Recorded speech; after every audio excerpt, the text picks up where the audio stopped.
Is this MAGA Republican budget bill blowing up already? They're calling it a big, beautiful bill, but it looks like a big, beautiful disaster.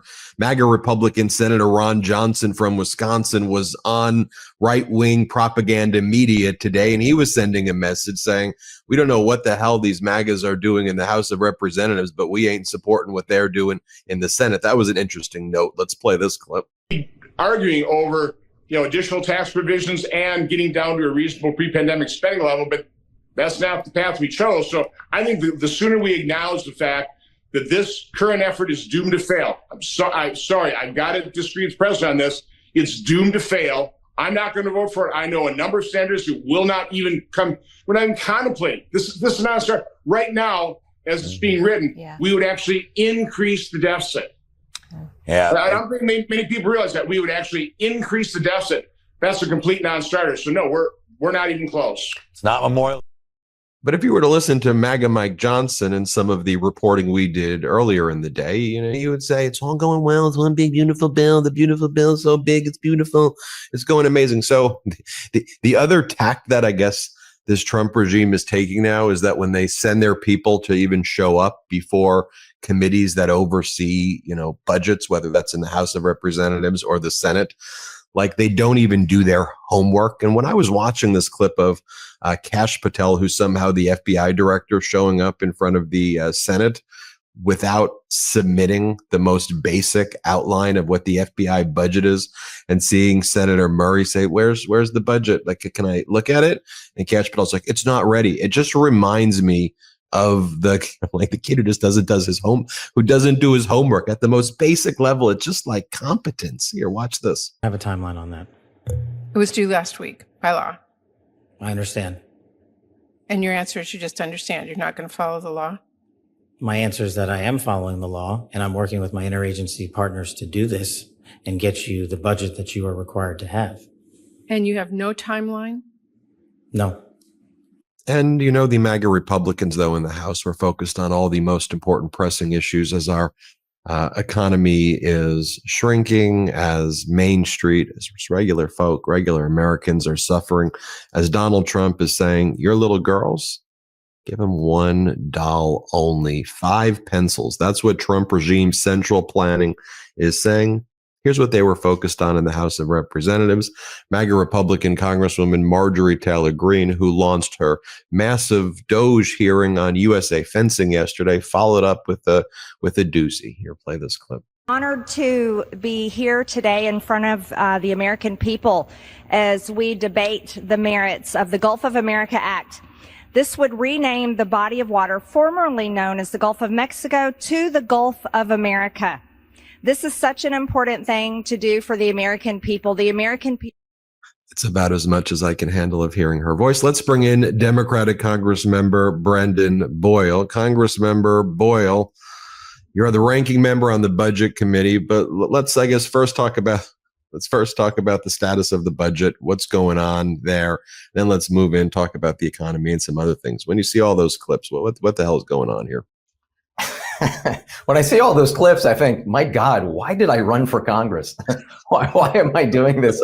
And calling someone like Marjorie Taylor Greene a colleague. So aside from rethinking my life's choices, I will say that in terms of the budget and the big, beautiful bill for billionaires that Donald Trump and Mike Johnson are pushing, I think at this moment, there are two things. First, Republicans have scheduled markups, basically voting committee meetings in a few very important committees, including Ways and Means, on which I serve, and Budget Committee, also on which I serve as the lead Democrat or ranking member. Ways and Means has been scheduled for Tuesday of next week, and Budget has been scheduled for Friday.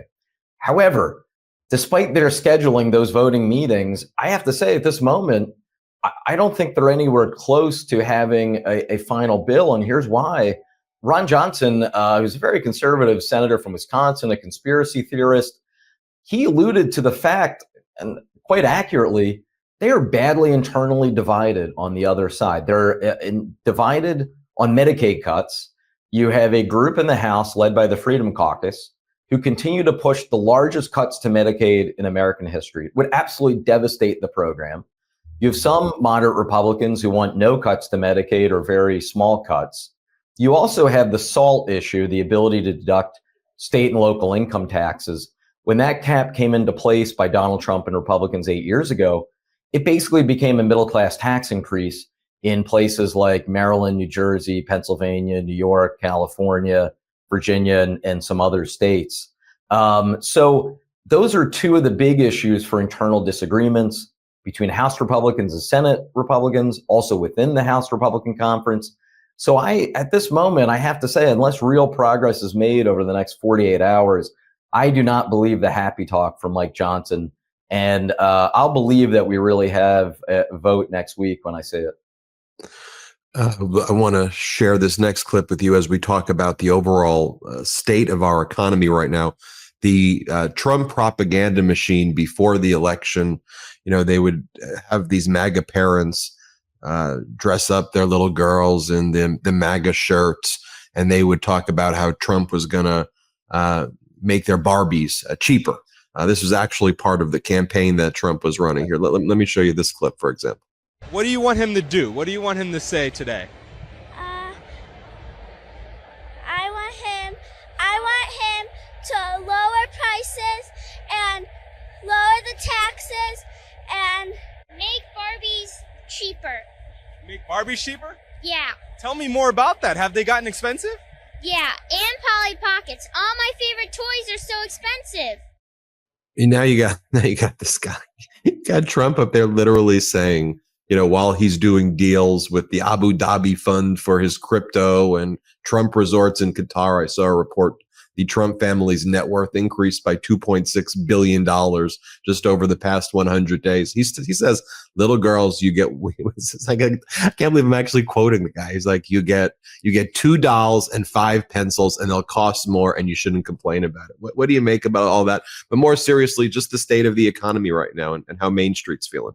Yeah, I mean, I have an 11-year-old daughter. Good luck telling my daughter that she will get $2 and 5 pencils. By the way, I think she'll happily trade the pencils for more dolls is my impression, at least based on one 11-year-old girl. The reality is that Donald Trump is probably the greatest con man in American history. And he was able to convince a lot of people, especially in my state of Pennsylvania, that he would actually bring down costs and make their lives better. And just the last 3 months, the exact opposite has happened. And this isn't my opinion. We don't have to take my word for it or any Democrat's word for it.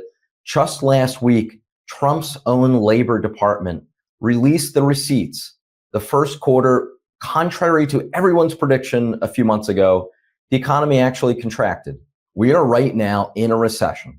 No one was predicting that. No conservative economist, no liberal economist. No one was predicting that. We're in a recession. We are in a contracting economy. And at the same time, prices are going up.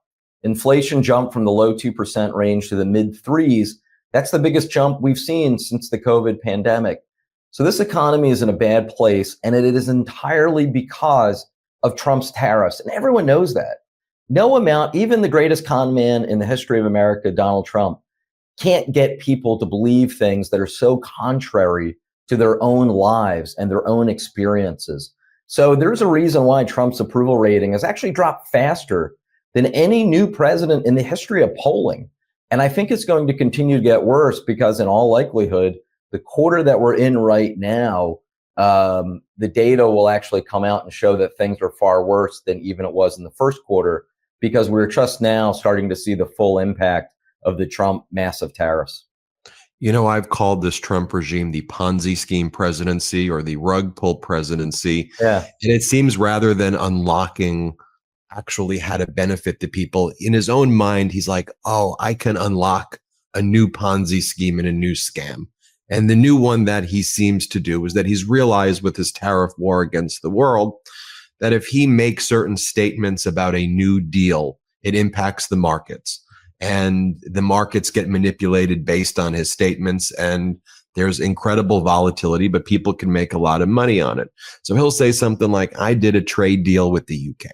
He didn't do a trade deal with the UK. He talked about doing something with Range Rovers, and that the price of a Range Rover goes from 20% to tariffs, 25 to 10% when they were 0% a while ago. He's like, oh, we're talking to China, when he was not talking to China, and then he'll attack China.